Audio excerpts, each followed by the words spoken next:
Voiceovers are like produce.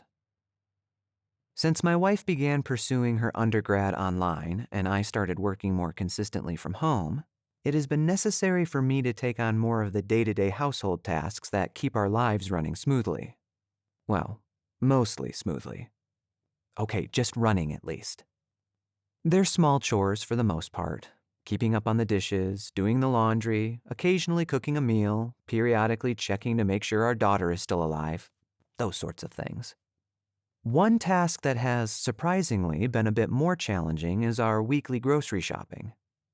Okay, I know what you're thinking. Seriously, Tyler? How challenging can it be to go to the store and collect items from the list you have in your hand? Oh, if only it were that simple.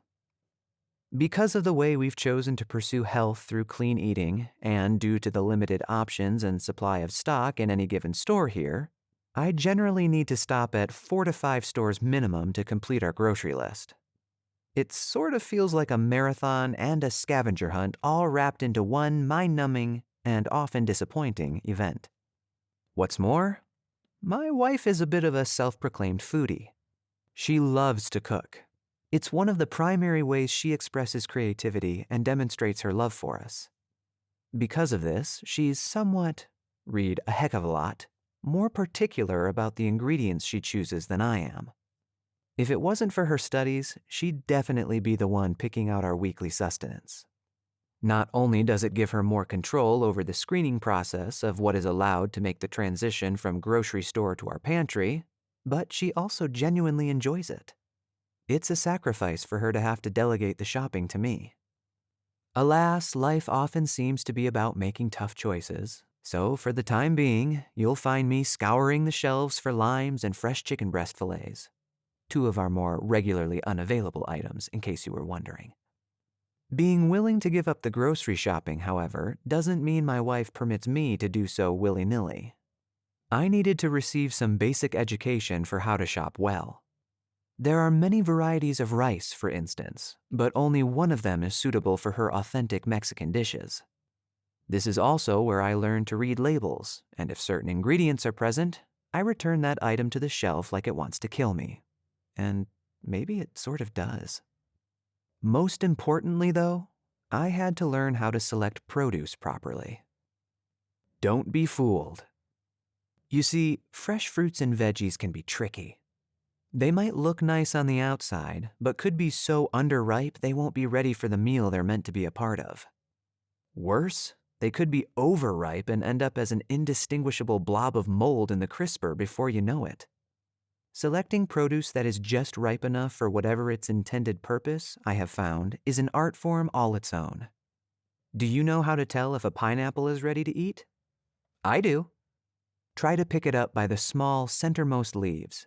If the leaf detaches with little to no effort, it's good to go. Gentle pressure on a lot of produce, avocados, pears, plums, peaches, etc., will let you know if they're ripe or not. A honeydew's color is the first indicator of whether it's edible or not. When the rind has turned from green to a creamy yellow, it's probably ready. From there, you can also gently press on the melon's end opposite the stem.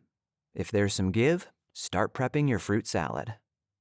In a lot of ways, selecting voiceover gigs to audition for is similar to choosing good produce. By this, I mean it takes time to learn to do it well.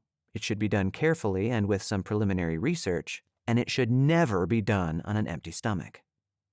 Whoa, that's a lot, right? Like that devious produce, many VO gigs look really great at first glance, especially to newer voice talent like myself. But underneath the shiny exterior, they are rotten to the core. One of the first and most challenging things I've had to learn in navigating VO is understanding project rates. Whenever I see the words "please state your rate" on an audition, my mind sort of goes fuzzy and my internal processor needs a moment to reboot. What's a good rate to charge for a regional commercial running for 3 months? How about for a company's internal e-learning module? Or what about for web content narration that will be used in perpetuity? Yeah, it's all still very mysterious and overwhelming to me, too. Luckily, there are handy tools, like the GVAA Rate Guide, and other experienced VO artists, see Paul Schmidt's recent blog post about handling lowball budgets. It's super informative. Linked below. To give voice talent an indication of what to charge for a specific type of project and how to assess if a listed project rate is reasonable. Scammer's gonna scam. Another unfortunate reality that voice talent need to be prepared for when selecting auditions rather, is the fact that not everyone has your best interests at heart. As sad as it may be, there are plenty of people out there who are more than willing to prey on the naivete and inexperience of newer VO artists. I can't tell you how many posts I've seen on Facebook, Instagram, LinkedIn, and Twitter from other VO folks saying something along the lines of, "I'm finally a real voice actor. I received the game show host scam email." This is a scam that has made the rounds so many times, the VO community has begun fondly mocking it, because what else are we gonna do? Fellow talent and king of VO blogging Paul Strickwerda recently posted a mini blog, linked below, outlining some of the ways scammers try to take advantage of VO artists. He advises talents to, quote, "be a pro and protect yourself and your reputation," unquote.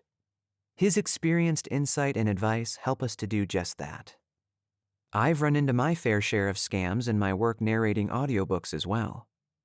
The Audiobook Creation Exchange, ACX, where many new and aspiring narrators get their start, has become so rife with fake projects it's almost humorous. Almost. Scammers will often post books they do not have the rights to, or quote-unquote books that are artificially generated in the hopes of ensnaring unsuspecting new narrators to do the work of producing an audiobook, thereby generating royalties for the fraud. Thankfully, the VO community is one that takes care of their own, and I have learned how to spot and avoid these fake listings. What do the stories you tell say about you? One final piece to consider when choosing a ripe VO gig to audition for is whether or not it's actually a good fit for you.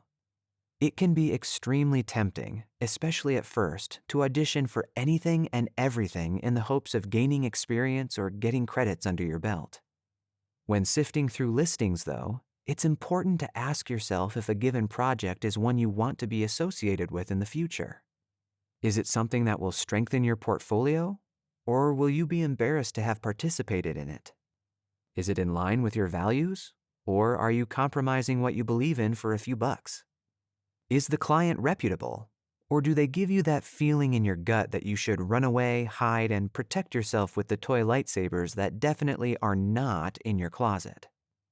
My voice and my name are my products, my brand in this industry.